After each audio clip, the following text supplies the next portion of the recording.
Greetings, I am the wrestling fan. I may not be the best wrestling fan, but I am the finest. And welcome to my pick of the month.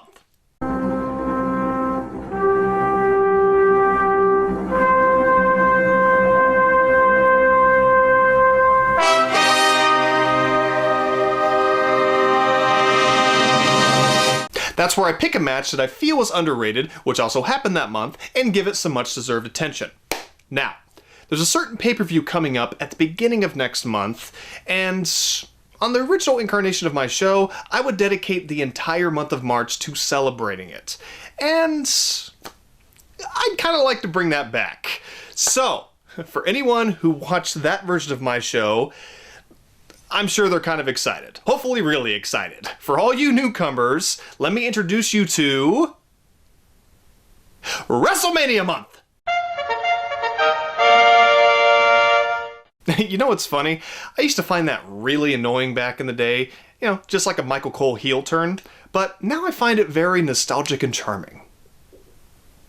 Like me. Now, usually for WrestleMania Month,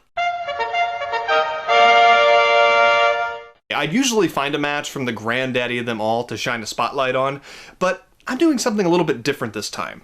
See, the match I chose for this month is actually a sequel to a match that should have happened at WrestleMania that year, but unfortunately didn't, and frankly, it could have main evented it. What the fuck are you talking about, man? I'll explain. Kurt Angle and The Undertaker had an absolute classic in February of 2006 in the main event of the No Way Out pay-per-view, and in my not-so-humble opinion, this should have happened at WrestleMania 22. Now, for the record, it's a no offense to Rey Mysterio winning the world title at WrestleMania 22, or the triple threat match he had with Kurt Angle or Randall Keith Orton, but the main event of No Way Out was the match of the year, regardless of what these hacks at Pro Wrestling Illustrated say. The HBK and Vince McMahon got the Match of the Year award? Really, PWI? Really? Go fuck yourself. Well, unless you ever want to hire me, then please go unfuck yourselves. But for the moment, fuck yourselves. Anyway, if Kurt and Taker had that match at a WrestleMania, it would be even better remembered and considered one of the best of all time. It deserved that spot. Those two at a WrestleMania for a world title and also Undertaker's streak on the line? It was most wrestling fans' wet dream. Hell, it was Kurt's too. Just look at how wet he is here thinking about it. I'm wet! I'm wet! I'm in pain! And I'm wet! Instead, it took place at a B pay-per-view, but I am just happy the match happened at all, and it's definitely well remembered enough. Hell, that's why it's included on Kurt Angle's DVD. Oh wait, it's not! But Kurt Angle's match with Undertaker from Survivor Series 2000's on here!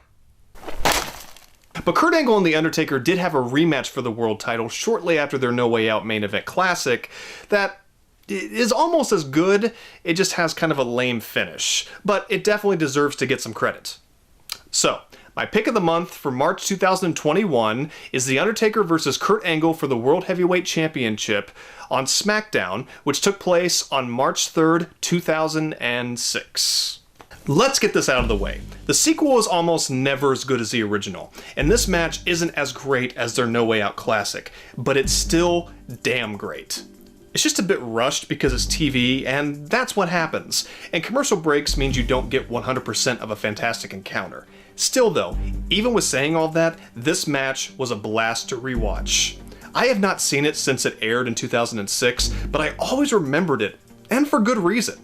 Kurt Angle and Undertaker had bonkers chemistry in the ring, and at this point in Angle's career, the audience saw him as a legitimate threat to the not actual dead man. It was believable that not only could Angle defeat Undertaker, but possibly seriously injure him. Not many wrestlers were seen as such a double threat to a legend like The Undertaker, and that's a big reason why their matches were so exciting.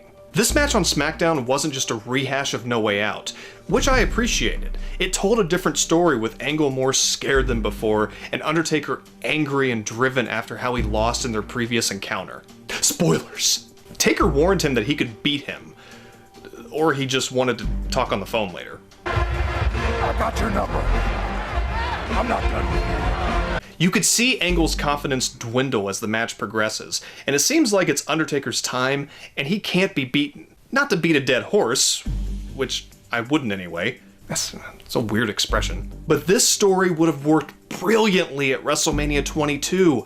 The crowd was going crazy at No Way Out, and here on Smackdown. Imagine how a WrestleMania crowd, in Chicago no less, would have been like. God, I gotta change my underwear just after thinking about it. Anyway, regardless of my obvious disappointment of where these matches took place, I'm thankful that they happened at all, and I recommend both with all of my little black heart.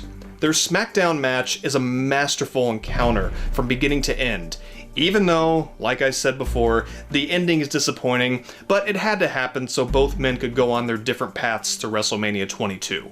Watch, enjoy, and make sure to have a change of pants because these matches are that good. And that was my pick of the month for March 2021. I sure hope you enjoyed it. Thinking about this year's WrestleMania, what are we at now? 1, 2, 37?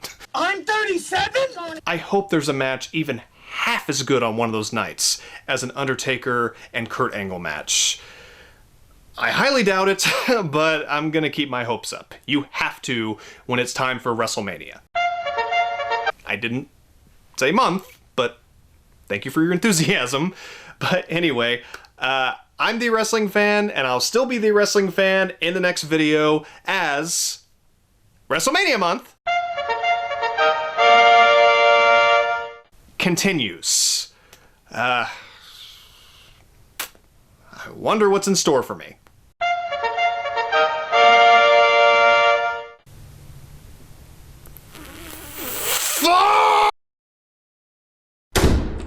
Quiet on the set.